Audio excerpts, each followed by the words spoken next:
დონალდ ტრამპი ალასკაზე სამშვიდობო მისიით გაემგზავრა. შეერთებული შტატების პრეზიდენტი ვლადიმერ პუტინთან შესახვედრად ენდრუსის ავიაბაზიდან გაფრინდა. რუსეთის ლიდერთან მოლაპარაკებები ალასკის დროით 11 საათზე დაიწყება. პრეზიდენტი ანკორიჯის სამხედრო ბაზაზე პირველი ჩავადა ვლადიმერ პუტინს პირადად დახვდება. ბოლო განცხადებები მან მედიისთვის თვითმფრინავის ბორცზე გააკეთა. შეერთებული შტატების პრეზიდენტი აცხადებს, რომ განიხილავენ ტერიტორიების საკითხს, მაგრამ გადაწყვეტილებას უკრაინელები მიიღებენ.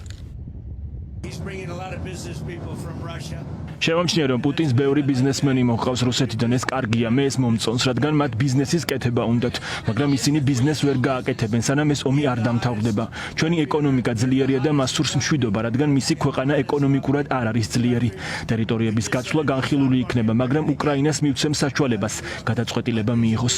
ვფიქრობ, რომ სწორ გადაწყვეტილებას მივიღებ, მაგრამ აქ არ ვარ, რომ უკრაინის მაგივრად მიმაღწიო შეთანხმებას.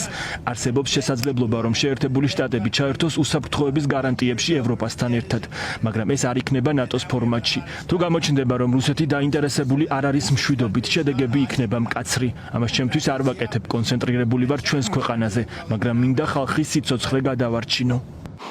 სამიტზე შეერთებული შტატების დელეგაციაში 16 მაღალჩინოსანი იქნება. მოლაპარაკებებში დონალდ ტრამპის გარდა მონაწილეობას მიიღებენ მარკო რუბიო, ჯეიდი ვენსი, სკოტ ბესენტი და სტივ ვიტკოფი. რუსეთის მხრიდან კი პუტინთან ერთად იქნებიან სერგეი ლავროვი, იური უშაკოვი, ანდრეი ბელოუსოვი და კირილ დმიტრიევი. კრემლის მაღალჩინოსნებიდან ერთ-ერთი პირველი ალასკაზე ლავროვი ჩავიდა, რომელსაც მაისურზე საბჭოთა კავშირის აბრევიატურა ეწერა. ეს დეტალი მედიამ კრემლის სიმბოლურ გზავნილად ჩათვალა. სოციალურ ქსელებში განხილვის თემად იქცა სპორტული კომპლექსიც, სივრცე გასაშლელი საწოლებით რუსი პროპაგანდისტებისთვის.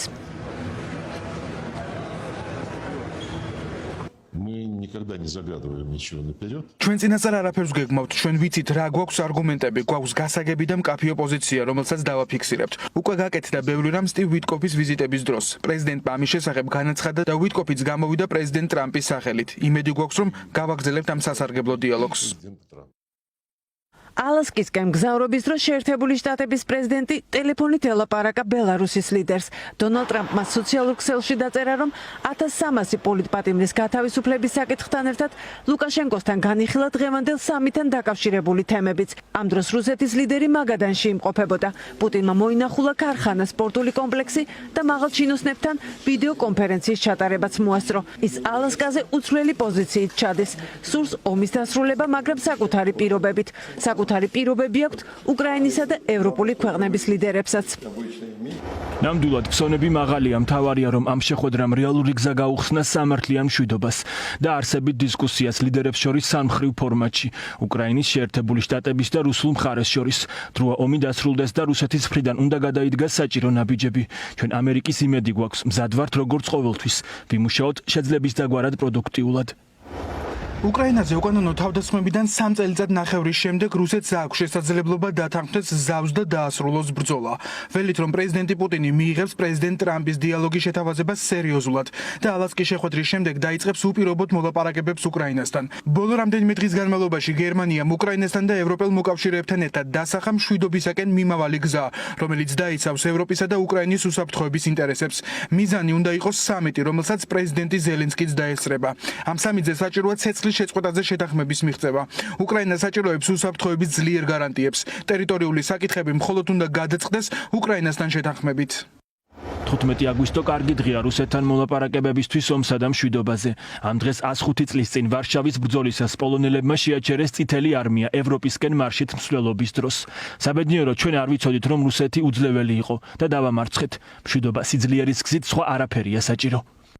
ანკორიჯის სამიტი გეოპოლიტიკური მნიშვნელობის გარდა ისტორიული სიმბოლიზმის მატარებელიცაა. ვლადიმერ პუტინი პირველი რუსი ლიდერი ხდება, რომელიც ალასკაში ჩადის. მე-19 საუკუნეში მეფის რუსეთმა ის შეერთებულ შტატებს $7,200,000 მიყიდა. მოსკოვისთვის ეს ისტორიული ფაქტია, რაც შესაძლოა საზღვრების კიდევ ერთხელ შეცვლის წინა პირობად გამოიყენოს. ტერიტორიების გაცვლა ვერ იმუშავებს. ეს იდეა ძალიან მალე მიეცემა დავიწყებას, რადგან როდესაც ვიღაცას ესმის სიტყვა მიწების გაცვლა, ამას აღიქვამს ისე, თითქოს უკრაინა აპირებს მისცეს მიწების ნაწილი რუსეთს. რუსეთი კი რაღაც ნაწილს დააბრუნებს. ეს არ იგულისხმება ამ სიტყვებში. პუტინის შეთავაზება ასეთია: მივიტაცებ თქვენ ზოგიერთ მიწას.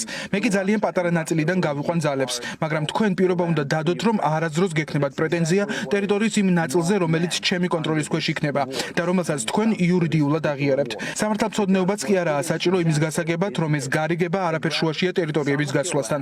გასაცვლელი არაფერია, რადგან ყველა ტერიტორია უკრაინას ეკუთვნის.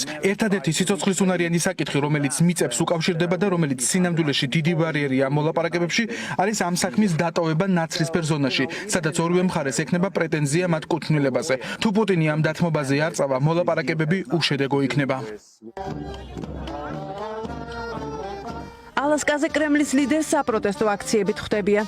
ვლადიმერ პუტინის ესკორტი ანკორიჯის ქუჩებში გამოფენილი უკრაინული დროშების ფონზე გაივლის.